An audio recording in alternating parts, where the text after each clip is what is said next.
Someone's gonna die on this MiMedX hill, and it ain't gonna be me. I don't care if I lose money. If I make money, great. But I will take these guys down if it's the last thing I do. I am focused on ending and exposing this fraud, period.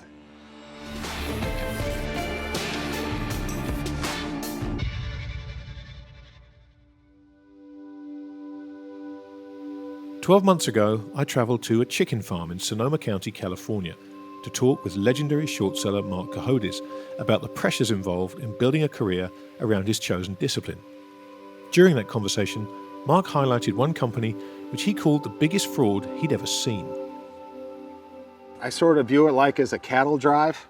Right. You know, I'm gonna get the MiMedX cows from Omaha to Fort Worth. Right. I'm gonna get them there.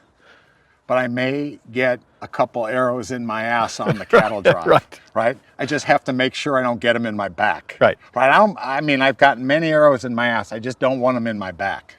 So that's just something you always have to watch for. But man, I love the cattle drive. Yeah. I mean, there's nothing better than a good old cattle drive to, you know, you feel like you're getting the job done. Yeah, no kidding.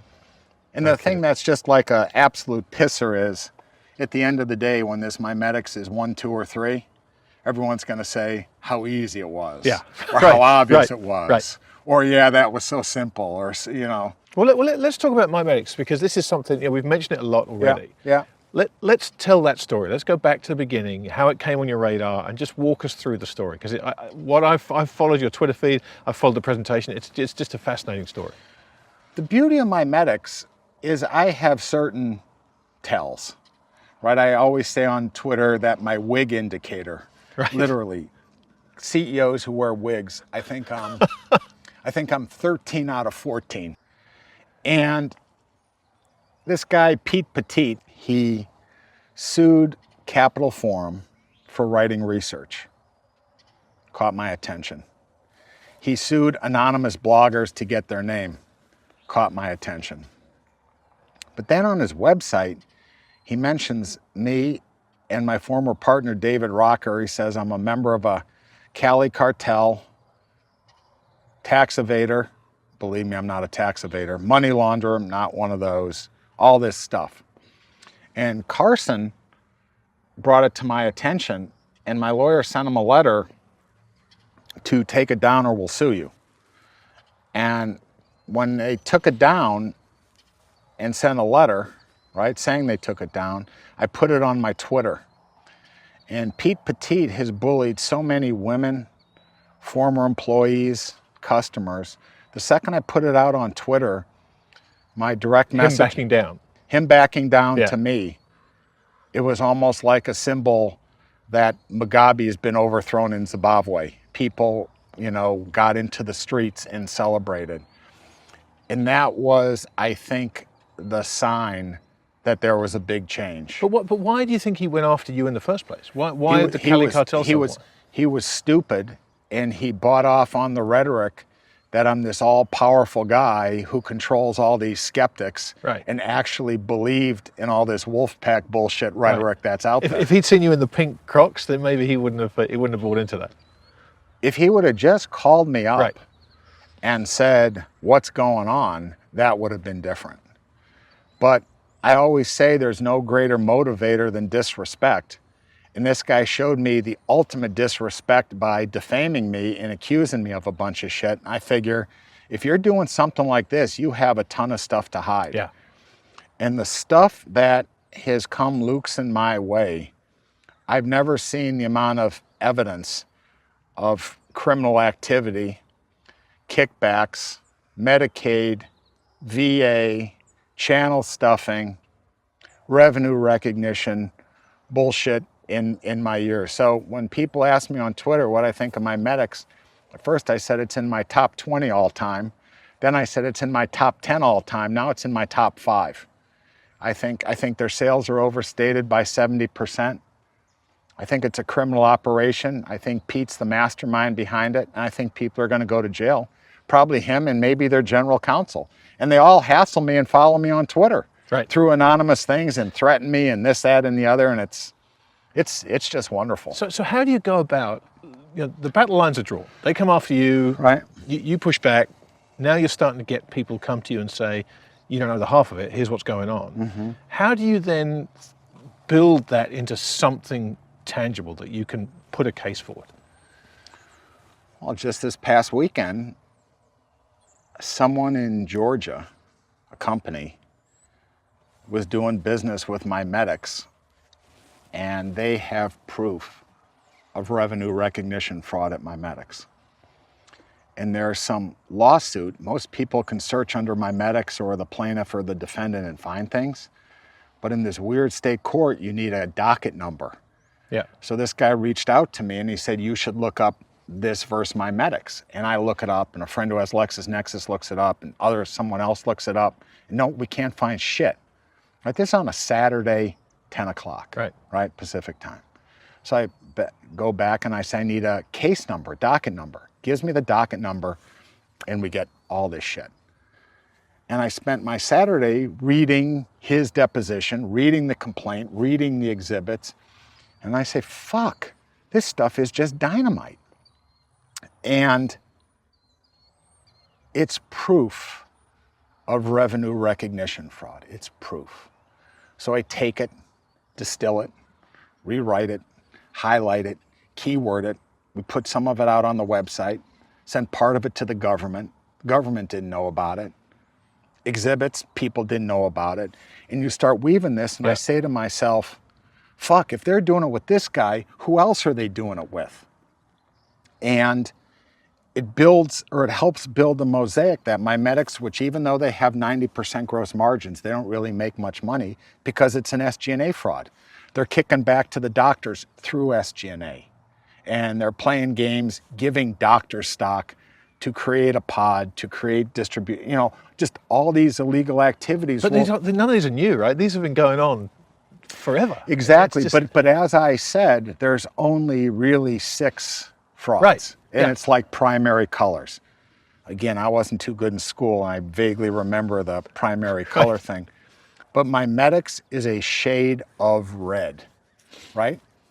I don't know if it's crimson, or I don't know if it's sunset red. I don't know exactly what it is, but it's get your ass thrown in jail red.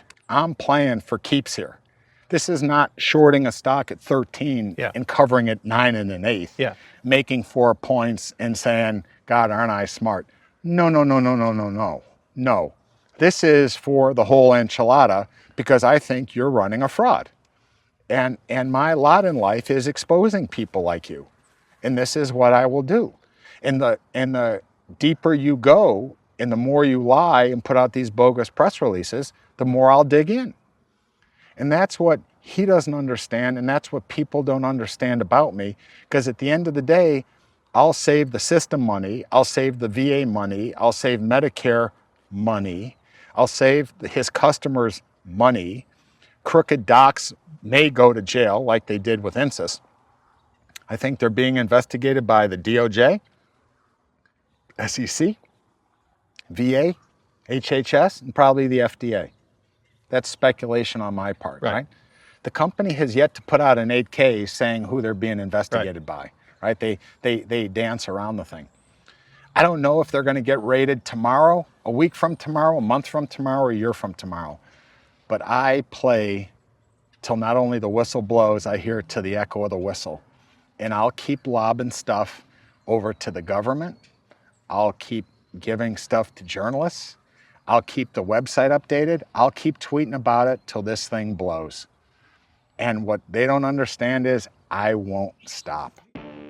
A year on, I'm returning to Alder Lane Farm to hear the full story of Marc's battle with MiMedX and to get a look behind the headlines at the pressure and pain that come with taking on a powerful company, and to hopefully demonstrate the important role that short sellers play in financial markets.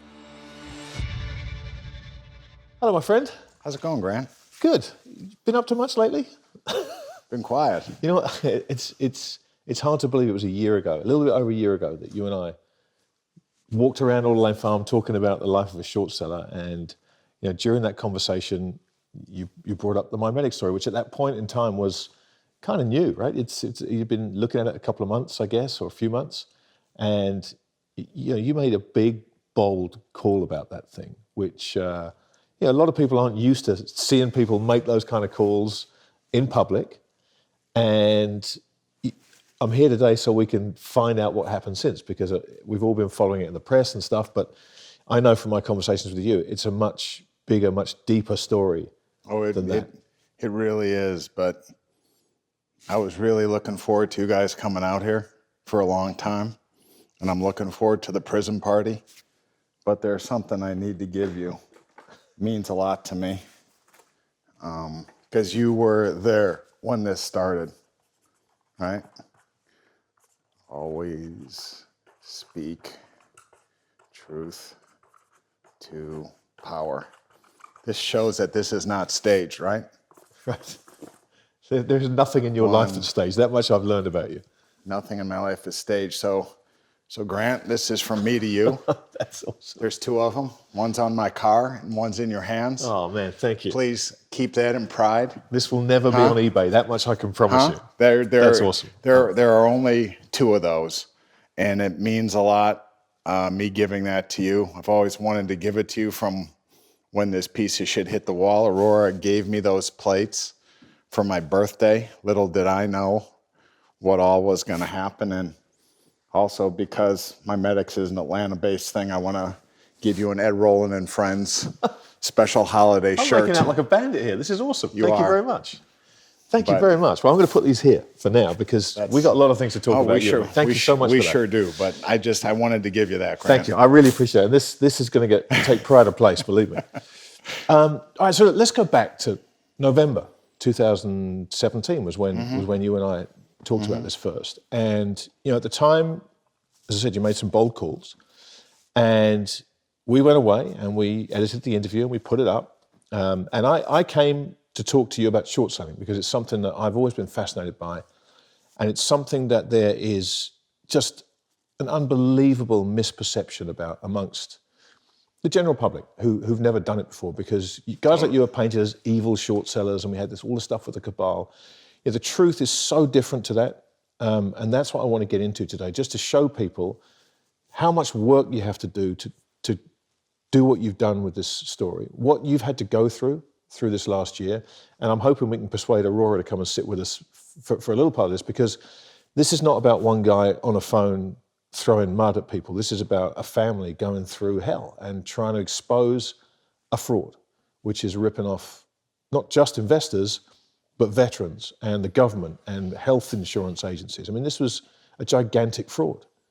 Yeah, and some stuff we'll share later and talk about. I called it a 12-step fraud that I and others exposed. But the crazy part about this is I'm just a guy. Right. I don't have a firm. I don't manage outside money. I manage my money. I manage my son's money. I'd manage my wife's money, but she's so jittery, I wouldn't be able to sleep at night. And you need a clear mind to be able to do something as sane as this. But I think at the time I told you I thought MiMedX was the biggest pound-for-pound fraud I'd ever seen. You did. And it's a bigger fraud now, I think by a factor of 5 than I thought back then. And the abuse, the threats, the intimidation that I and Aurora and Max have been part of this past year has been absolutely incredible. People don't know about. I think they'll figure it out by the time we're done today.